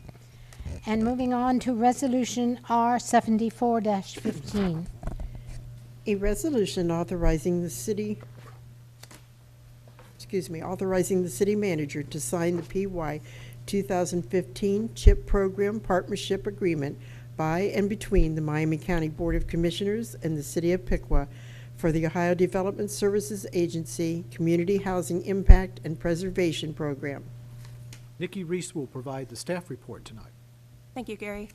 The City of Piqua intends to partner with the Miami County Board of Commissioners to apply to the Ohio Development Services Agency for funding under the program year 2015 Community Housing Impact and Preservation Program, otherwise known as the CHIP program. Through this partnership, Miami County and the City of Piqua are eligible to submit an $850,000 CHIP application this year. This partnership is a new concept. It just started last year that the state introduced. The partnership can only be between governmental entities that has a state-approved community housing implementation strategy, otherwise known as a CHIS. The City of Piqua and the Miami County Board of Commissioners are the only two governmental entities in Miami County that has this state-approved plan. Further, it should be pointed out that our CHIP application will receive more points should we partner with the Miami County Commissioners. Also, if the city submits a CHIP application on their own, we would only be eligible for $350,000 versus the $850,000 that we would receive if we were partner with Miami County. So it makes logical sense that we establish this partnership to secure the additional scoring points with the highly competitive nature of the CHIP program. Should the CHIP application be funded, the City of Piqua would receive $526,000 of the $850,000. The funding would be further divided among the following CHIP eligible activities: owner rehabilitation, rental rehabilitation, owner home repair, rental home repair, and general administration. The CHIP application is due May 1st of this year, and we should be notified in September if we are funded. If we are funded, we will be able to start implementing these grant dollars the first of next year. In conclusion, I recommend that the City Commission adopt this resolution, which would allow the city manager to sign the 2015 CHIP partnership agreement by and between the Miami County Board of Commissioners and the City of Piqua. Thank you, Nikki. I would just like to say that Nikki has done a fantastic job on all the funding that we're eligible for. You know, we're probably seeking out close to $3 million this year. That can go back into neighborhoods, neighborhood improvements. And so we're extremely pleased with what she's doing and some of the results that we're seeing so far. So. Yeah, I think this is your first appearance on television, Nikki. Nikki's our new community development director. And I was going to put... What's your name tag? Yeah. Well, we're glad to have you with us, and thanks for all your good work so far. Do I have a motion? Is there anyone in the audience, excuse me, who would like to address this? If not, do I have a motion to accept? Move to adopt resolution R 74-15. Second. Thank you. It's been moved and seconded to adopt resolution number R-74-15. Would the clerk call the roll? Commissioner Vogt, Aye. Mayor Fest, Aye. Commissioner Wilson, Aye. Commissioner Terry, Aye. Commissioner Martin. Aye. Resolution number R-74-15 has been adopted. Resolution number R-75-15. A resolution authorizing an amendment to zoning map change, the zoning designation of 8620, 8654 North County Road 25A to I-1 Light Industrial. We'll go back to Mr. Smeezing. Thank you. This resolution, as indicated, would rezone a couple of parcels to I-1 Light Industrial from their current B zoning designation. The two parcels affected are, the address is 8620 County Road 25A and 8654 County Road 25A. Both of these addresses are part of the Russo Business Center and the improvements that are being made there. Currently at 8654, there's 3 parcels that make up the overall tract of land that occupies that address. One of the parcels, the primary parcel, is zoned I-1 Light Industrial, and that is the location where the proposed place of worship would be located. So the zoning there accommodates that use. However, the other 2 segments of that tract are Zone B, General Business. So it's a very peculiar set of circumstances as to why the parcels are zoned differently when in totality they all represent one single tract of land that's one single use. So this would be something of a housekeeping matter, putting all the zoning on that address into an I-1 light industrial zoning designation. The other piece that's affected is the property at the address of 8620, which is immediately contiguous to the other address. And this is the original Paul Sherry car lot dealership. And over time, the uses there were something of a light industrial or very intense business use type activity with the auto repair use and some of the other things that were happening in conjunction with the dealership, the paint and body shop, et cetera. And prior to 1996, we had a zoning designation of highway use in our zoning code, and that was the zoning designation of this property at the time. The highway zoning designation allowed for much more intense use activity than the current B general business zoning designation that's there now. So why it was given a B zoning designation, I really couldn't tell you. But putting it into an I-1 light industrial zoning designation would bring it back to what it once was in terms of the highway zoning designation and the use types that were permitted there. With the new ownership of the property and the business park that's being established there, the types of uses that are being introduced, the I-1 zoning designation would be very beneficial to the property owner in terms of being able to put the building into a productive use and do with it what it was designed and intended to be. I would note that the I-1 zoning designation is adjacent to both of these tracts to the north and immediately across the roadway, and there's a significant amount of I-1 and I-2 zoning designations up and down this corridor. Having presented the item to the Planning Commission in a public hearing format, notified the surrounding property owners, the Planning Commission was unanimous in their recommendation that these zoning changes be approved. There was no one present at the meeting to speak for the item or against the item. And the owner is present here this evening if there's a need to elaborate on what the in-use goals might include. Thank you, Chris. Commissioners, any questions? Zoning change. Anyone in the audience wish to speak for or against this? I just want to say I do see Tom Baker in the audience tonight, and Tom is the new owner of that property out there, and I had an opportunity to stop out a week or so ago, saw Tom there and stopped, and he explained to me what was going in there, and it's very exciting, Tom, and we really appreciate the fact that you've taken that project on and are taking that, my term, eyesore, and turning it into something very, very productive out there now. So thank you very much. Do I have a motion? I move to adopt resolution R 75-15. Second. It's been moved and second to adopt resolution number R-75-15. Would the clerk call the roll? Commissioner Martin? Aye. Commissioner Wilson? Aye. Mayor Fess? Aye. Commissioner Terry? Aye. Commissioner Vogt? Aye. Resolution number R-75-15 has been adopted. Resolution number R-76-15. A resolution authorizing a purchase order to the McLean Company for the purchase of an asphalt paver and compaction roller for the Street Division of Public Works. Mr. Brookhart will provide the staff report. Thank you. The street department is looking to purchase an 8515C Lee Boy paver and a Ham tandem roller from the McLean Company. We currently have a smaller paver and roller in the department, but with commission recently approving more money for the street division of the Public Works Department, the current equipment that we have is not efficient at performing the amount of work that we would like to do this year and in years to come.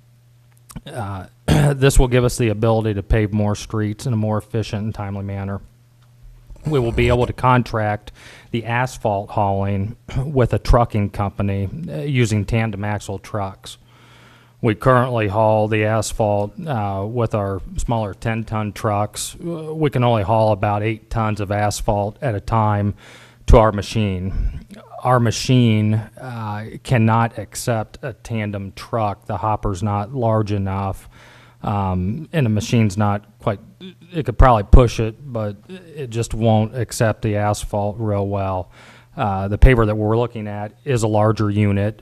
It has some more electronic controls on it and will just enable us to do our job a lot easier than what we've been able to. This equipment is on state bid. The expenditure that you see for $295,859 reflects a percentage off on both those pieces of equipment. There's a 4% decrease in the payment for the paver, and there's a 15% cost savings for the roller. Those prices are not reflected. If you look a couple pages back, if you look at the highlighted items on the paver and you add those items up, it does total more than $181,728. The price, those are just highlighted, so we wanted you to realize what paver and what options we were getting with this. It does not reflect the 4% discount that we're getting on this equipment. Yeah, That same as the discount- roller. That discount comes to $7,572, which makes For the that- cost of that paver $181,728. Yes. And then if you go to the compactor, the cost with those items comes to $134,271. That's a 15% discount, amounting to $20,140. So the total cost on that's $114,131, which will total to you $295.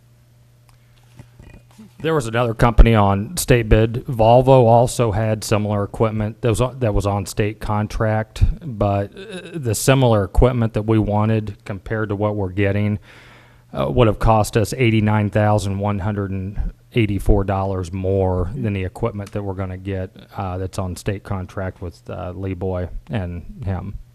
Good. Or him. Thank you, Brian. Brian, is this a small roller, like basically like one you have? No, this is the roller that we're going to get is a 15,000 pound roller. It's about 4 times the size of the roller that we currently have. It has a bigger drum on it. It has a wider drum on it. We'll make less passes with the machine, and it'll compact better. Because for this, the drum, it says it's 59 inches wide by 45 inches diameter. Yes. So it's got the big rollers on it. Yeah, it's a large it's a roller like what you see out on. I mean, you've seen them here in town when they've resurfaced some of our roads. You see them out on the interstates. Okay. It's one of the really tall rollers. All right. Yes, sir. Any other questions for Brian? I'm wondering, Brian, would buying these pieces of equipment allow us to do the type of paving that we did on the 500 block of Downing Street last year? And I'm wondering too how that paving is holding up, and if it seems like when we do paving and fill holes and it's just hit and miss, and it doesn't hold up very long. Yes. What will this equipment allow us to do? This paver will allow us to do something exactly similar to what we did on Downing Street. We'll be able to pave entire roadways. We'll be able to go block by block and pave the entire roadway instead of just putting patches in. We'll continue to put patches in areas where we don't necessarily have the funding to repave the entire roadway. However, there may be a 200-foot section that has, like a lot of you have seen around Downing and Caldwell and Wayne and Green and North and Boone Street, where there are just larger sections where there are pothole after pothole after pothole after pothole. When you just try, and you're well aware of it, Joe, when you try to fill those potholes in, it's a temporary fix. Unfortunately, as it rains and water gets back underneath them, they do tend to pop out. What we will do is we will go in and cut out larger sections of those roadways. We will square them off to an area where the road is stabilized and it's being held together halfway decent. And we'll bring the paver in, and we may pave a couple 100 feet at a time, where we may put down 100 tons or maybe 200 tons of asphalt. We did some similar big patches down on Downing Street, over on Park Avenue. We did a couple larger patches that we'll be able to do a lot easier with this paver. I think if you remember, we had a work session last year on full-depth reclamation paving, and Yes. that's what we're doing. So we're going down and fixing the subbase so that you don't have that continuing deterioration of the roadway. That was done on the 500 block of Downing, right? Yeah, that's like Yes. kind And of driving on a cloud. holding up well. And it's holding up very well, yes. Anything else, Commissioners? Did we demo this equipment? We did not demo this equipment. We looked at the equipment. We had the salesperson come up. Doug is very familiar with this equipment. He used this over in Canal. He's very familiar with the company. And we have a Lee Boy right now. That's what we're currently running. This is the next step up from what we have. So he's very confident that this will do what we need to do. Even though we didn't use it? Yes. Okay. But I think the key point is Doug has experience with it, so he's used it before. So he knows it. Okay, anything else, Commissioners? Anyone in the audience wish to address this resolution? If not, could I have a motion, please? Move to adopt resolution R-76-15. Second? Moved and seconded to adopt resolution number R-76-15. Would the clerk call the roll? Commissioner Wilson, Aye. Commissioner Terry, Aye. Commissioner Martin, Aye. Mayor Fess, Aye. Commissioner Vogt. Aye. Resolution number R-76-15 has been adopted. Resolution number R-77-15. An emergency resolution authorizing the city manager to accept and enter into a supplemental water pollution control loan fund agreement on behalf of the city of Piqua for planning, design, and/or construction of wastewater facilities and designating a dedicated repayment source for the loan. Ms. Holtzapfel will provide the staff report. Thank you. This is the next step that's required in securing a $1.4 million loan from the Water Pollution Control Loan Fund, which is a partnership with DEFA and the OWDA. The purpose of this loan is to help cover part of the cost of the engineering design for the, as outlined in the facility plan for the wastewater project to remove the collection system SSO as required by the Ohio EPA. Approval tonight would allow us to have the proper forms signed and secured and sent to the control board for their approval at the next meeting, which could be as early as next week or early May. Thank you, Cindy. Questions, Commissioner? Anyone in the audience wish to speak to this resolution? If not, could I have a motion to accept? Move to adopt resolution number R-77-15. Second? It's been moved and seconded to adopt resolution number R-77-15. Would the clerk please call the roll? Commissioner Terry? Aye. Commissioner Martin? Aye. Mayor Fess? Aye. Commissioner Vogt? Aye. Commissioner Wilson? Aye. Resolution number R-77-15 has been adopted. That brings us to the end of our business. I want to report that the February 2015 monthly reports are in and have been accepted. At this time, we'll go to public comment, which will open the floor for anyone who wants to address the commission. Jeff Lang, 9586 North State Route 66. I noticed I was a little bit late here this evening, my apology, but I noticed that Mr. Michael Gutman was here and Tom Hudson, and since I was not privy to what they said earlier, I hope they mentioned the Bike Summit coming up next month. I am in full support of this great event coming to Piqua.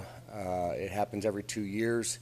It will start out with a VIP banquet type opening at Z's on Thursday, the 28th.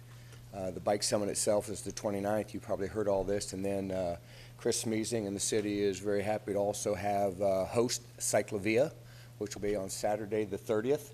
And a lot of neat events involving human power and different organizations coming to the Main Street Piqua to show their goods and things that are happening around Piqua. Also, I want to thank the PAL volunteers for the 12th annual clean sweep of the Piqua Hydraulic Canal. We went out on a cold Tuesday morning late in March and took about 160 pounds of trash out of Frantz Pond, Echo Lake, the Hydraulic Canal, and a little bit out of Swift Run. This year's 12th annual clean sweep of the Great Miami River, the PAL section from South Sydney to South Piqua, will be July 18th. Thanks to my son Zach Lang, we now have a website open. It is www.protectingourwaterways.org. I invite everybody in the city staff and commissioners to join us by going to that website and going to the tab Contact and let me know that you'd like to help us. July 18th, Saturday morning, 8 o'clock to about 1 o'clock.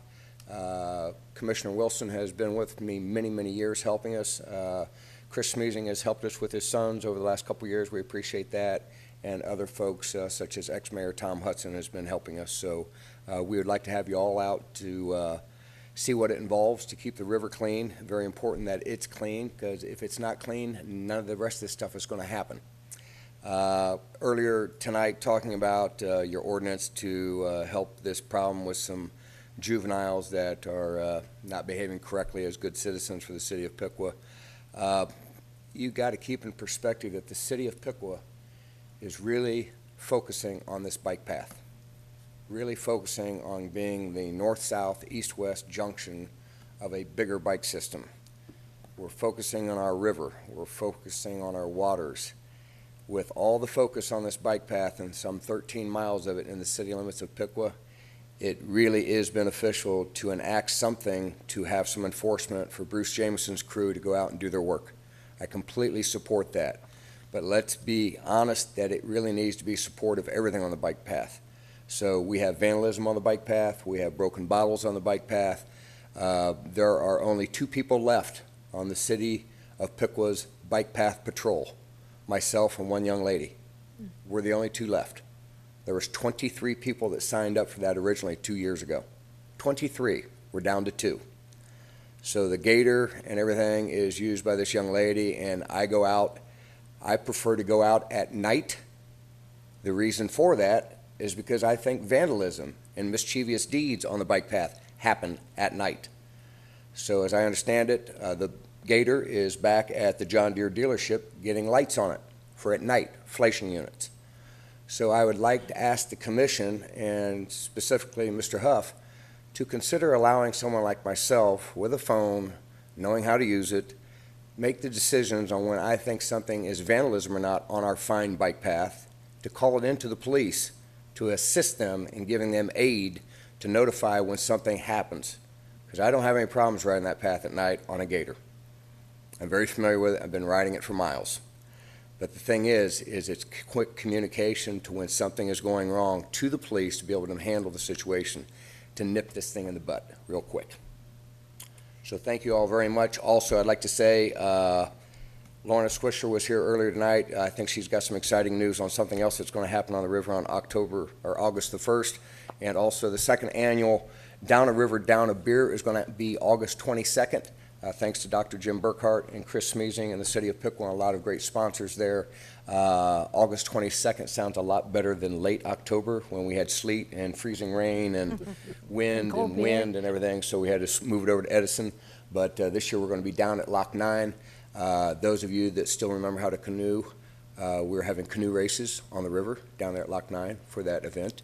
We're going to have some demonstrations on proper canoeing and kayaking.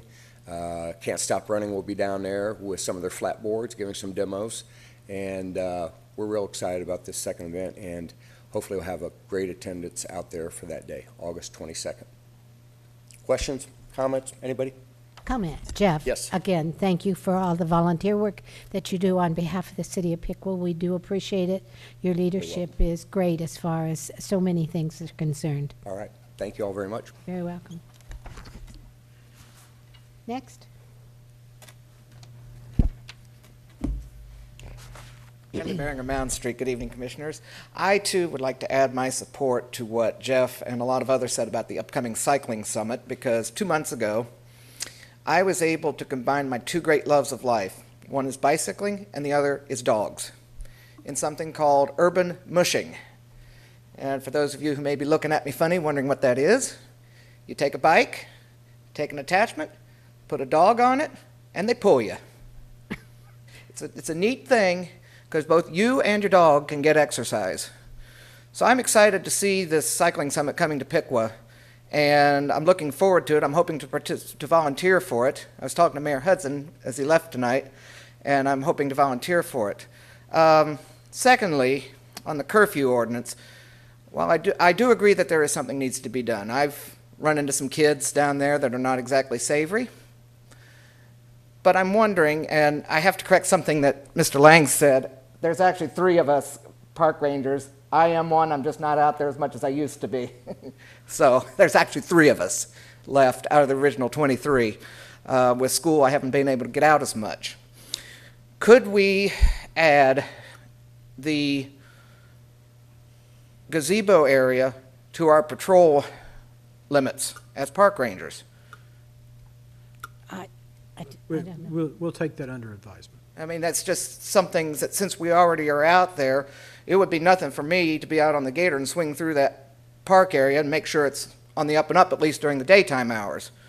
So that's something else to consider. But I do agree that this is needed, and does it need some tweaking? Maybe, maybe not. I don't know. But I do agree it is needed. Thank you. Brad, you'll hook the dog onto your bike and the dog pulls you? Basically, yes. The dog gets a whole lot more exercise than you do. Actually, no, because you have to pedal. Oh, you have to pedal. You still have to pedal the bike, yes. Oh, okay. Yes, I thought but the dog just... There are actually some attachments. There's one attachment called a walkie dog. It actually juts out to the side of your bike, and the dog runs alongside the bike as you're pedaling. I hope you got a big dog. I have a Siberian Husky. That's a big dog. But I've actually seen there was an American Eskimo dog that was at an urban mushing demonstration I was at 2 months ago in Springboro, Ohio, that was pulled a bike along with a Siberian Husky. And you know how Eskimo dogs are real tiny dogs. So it is Because I possible. used to have a pretty good sized one. American Eskimo? You probably had a Samoyed. You probably either had a Samoyed or a Great Pyrenees. She was a registered American Eskimo. Really? She was good size. I mean, she wasn't big like your dog. Yeah. But anyway, thank you. Well, I'm hoping to have a demonstration, I have to contact my people to set this up, but hopefully we can have a demonstration as part of the Cyclovia program this year. Okay, thank you. Next, anyone else? We'll go to the city manager's report. Thank you very much. Just wanted to let you know the fire department is heading up a CO detector fund to provide detectors to qualifying homes. Nikki Reese has also been helping out quite a bit with finding additional funding through grants and so forth for this program. Currently, they've collected about close to, from businesses, organizations, and individuals, about $5,000. So that'll go a long way in helping provide CO detectors throughout Gary, I've throughout read the city. several things about that, but what are the qualifications? I haven't seen them There's anywhere. some, the fire department has some different qualifications for that, so. So anyone- somebody should just call them? Contact them, and they can determine whether they're qualified, Okay. eligible, I should say, for Thank you. those. The power system is working on the low dam behind the old power plant, which includes installing new gear motors. The result of this is that the water level, in case you get calls, will be down for about a 2-week period. But then after that, we'll be able to get the gates back up and get the water level back up. But they have to lower it in order to do the work. Next Monday, the 27th at 10 a.m. is the Piqua Arbor Day event, which will be held at Edison Child Development Center.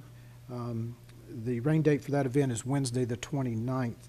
And I should mention that the city recently received a special award for being certified as a Tree City USA for 20 years. So we just received that recognition. Our employee give committee has just been named the 2015 Career-Based Intervention Partner of the Year for the Backpack Program, which provides non-perishable foods to high school students. And this is provided to them for weekends, holidays, and during summer vacation. So they've done great work on that. It's been going about 2 years now, and it's nice for them to be recognized for that event. We talked about paving. We have about 20 streets we're going to be paving here shortly. And instead of going through all that list, unless the commission wants me to read the list, we'll post it so everybody can see where they are, so they'll know on that. But there's quite a few, and again, with the new paving equipment and all the resurfacing that we have planned, additional funding that we recognize that we have a lot of streets to be resurfaced and redone. It's really important that we get that and get started. With that, I'm going to at this time ask Justin Summers to give an update on the economic development situation here in Piqua. Thank you, Mr. Huff. One correction to the carbon monoxide program. We ask that you contact the Salvation Army for information on that program, not the fire department. I stand corrected. Okay. You're welcome. Excited to present some information related to economic development. In economic development, we're trained to build a pipeline, and we're always looking forward about what the next project is, and I'll talk a little bit about that. But preparing for tonight also allowed me to look back at some of the successes that our businesses have had, and very excited about the growth that's happening within the city of Piqua. So looking at activity so far this year, the number of leads that we're working are on par with where we were last year, which may not necessarily sound like good news, but comparatively speaking, it's very good news. A national study shows that economic development leads are down 10%, and even more so in the state of Ohio. So what that tells me is that our local strategy is working very well, which is we focus on retention and expansion of our existing businesses, getting out in the community, meeting with our businesses to find out how we can facilitate their growth, in addition to being active within the region in terms of making connections with commercial lenders, commercial real estate agents, and making the city of Piqua known to them, so when projects come across their desk, they contact me and we talk about the opportunities those businesses have to grow within the city. One of the things that I have concerns about for our future growth relate to site certification and having shovel-ready sites. It is important to recognize that there is a very big difference between having dirt and having a site. So when we look around, we see vacant land. It doesn't mean that that is ready for redevelopment. So we need to do environmental work to make sure that there are no environmental concerns. We need to make sure that there's no arrowheads in the ground and any Indiana bats in the tree that would delay construction projects. So I have seen an increase from the number of leads that are requiring site certification for their projects. So that's something we've set out in the Grow Piqua Now work plan and we'll continue to work towards. Very excited about the activity, the positive activity around riverfront redevelopment, and a lot of my thunder has been stolen already by the partners that have shared earlier this evening related to the Cycling Summit and the economic impact that bicycling has on a community. We've talked about the Rock Piqua events and Down the River, Down a Beer, all very exciting activities related to riverfront redevelopment that positively impact our community. Upcoming on Thursday is our quarterly Grow Piqua Now meeting.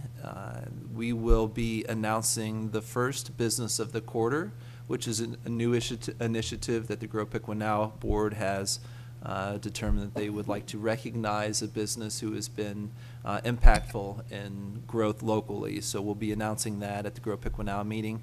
And we also have a special guest, Maggie Varga, who is a director with SOCI, which is a Southwestern Ohio Council for Higher Education. She'll be speaking about internship opportunities that SOCI can facilitate.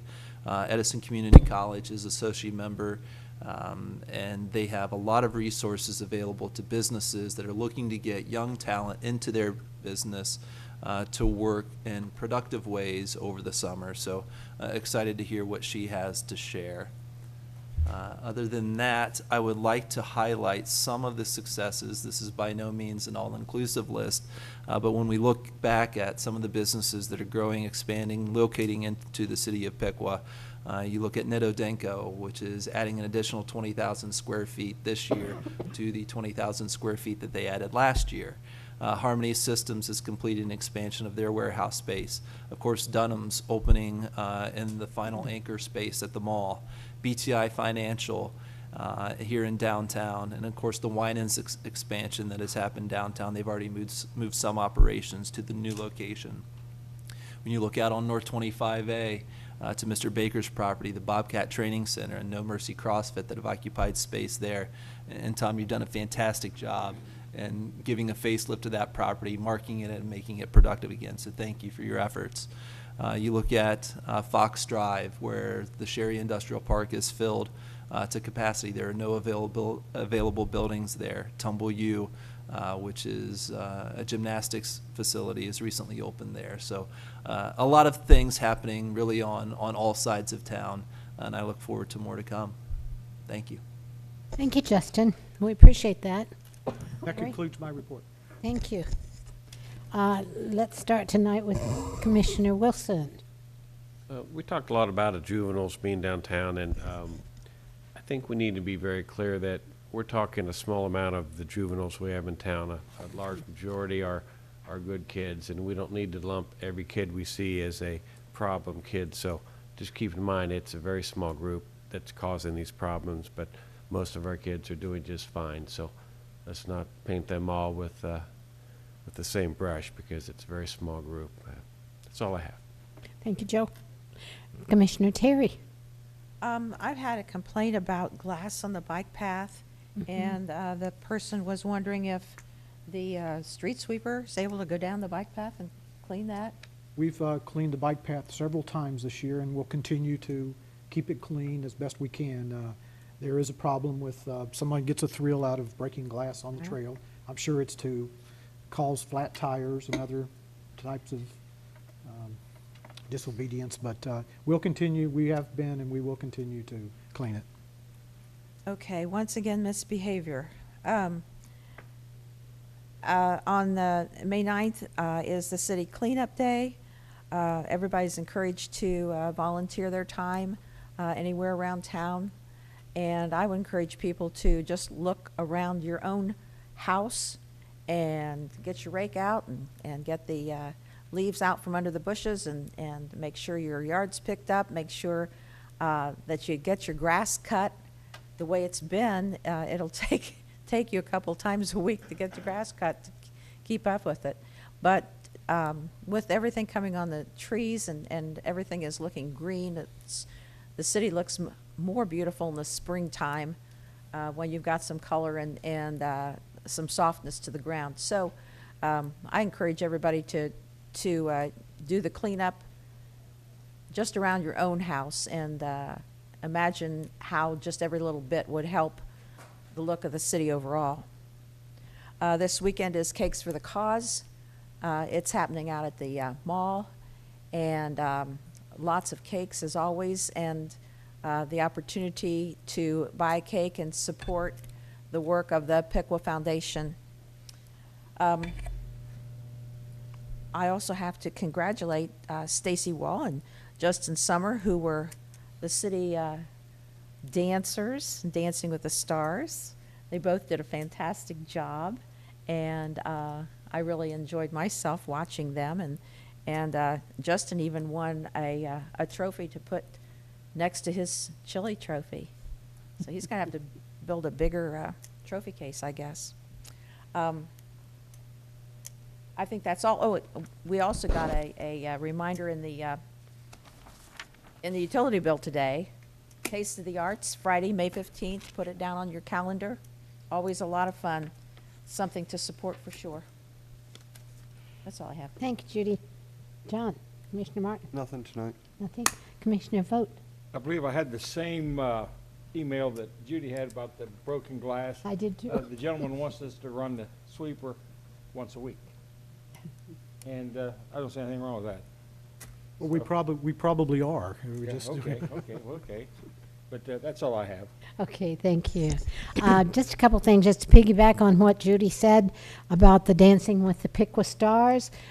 We had a great evening there, and how thrilling to watch our two city employees do such a magnificent job. I didn't recognize Stacy Wall when I walked in. Business suit, normally beautiful, beautiful gown. She had a tiara on. She looked like a princess. She was just absolutely gorgeous, and her dance was wonderful. And then Justin came in his Nassau suit and did dance to the moonwalk. Is that what it was? I wish it was the moonwalk. No, it was the moon dance. Moon dance, whatever. But he did a great job and actually won the trophy for the technical expertise for the dance. So both of you are to be congratulated. You made us proud, and it was tons of fun. And So, Mayor, it's I think it's important to recognize the Piqua Arts Council and the work that they do in our community, and certainly the activities that I talked about in economic development can't happen without the partnerships that we have in our community. Right. I was just going to ask Chris to kind of fill us in on a little bit on the results of that, if you would. Chris is president of the Arts Council. It once again was a remarkable event in terms of the fundraising that we were able to achieve. Each year it seems to outdo the previous year, and we go into the next year thinking there's no way it can possibly get better. But once again, a new record was set. The dancers this year really brought up a tremendous amount of energy to the event, and the response that we got from all those in attendance was nothing but a lot of praise and positive comments in terms of not only the fundraising and the amount of money that was generated for the Arts Council which was in excess of $37,000, Amazing. but also just the good time, the social experience that the event represents. Everybody there seems to really enjoy spending the evening together and watching the dancers and Well, Chris, and the enjoying the food whole was thing. wonderful. I mean, it was just absolutely delicious, the dinner. It is a remarkable event. It's so well done, and I think the community really enjoys it. So we're And glad I to was be able going to do say, it. when you started your first year, was it 17,000 you raised, and you thought that was? I think it was in the neighborhood of 20,000. 20? And that's, you know, the goal is 24,000. Each dancer has an amount that they're aiming for, and if everybody hits that amount, then we do about 24,000. And each year it seems to creep up because of the competitiveness of the The other thing to mention is not only do they spend evenings and evenings and evenings and hours and hours and hours learning those dances and learning to dance, but also they do all these little extra fundraisers where they bartend and they have not yoga but the Zumba Yeah. classes and all kind of things to raise money during the months that they're practicing and dancing. So you just got to really take your hats off to those Piqua stars, and they certainly are Piqua stars. And we got two really shiny ones here. So Absolutely. anyway, that, and I just want to piggyback too on Joe about the kids. We do have great kids here in the city of Piqua, and unfortunately there are a few of them who cause so many problems, and it's unfortunate, but it's, you know, we certainly, as he said, don't want to paint them all with the same brush, because we do have some really, really terrific kids. And if you look at some of the kids that have come through Piqua and graduated here, they're doing us really proud. So we'll continue to work on that. With that, would entertain a motion to adjourn. Second. All those in favor signify aye. Aye. We're adjourned.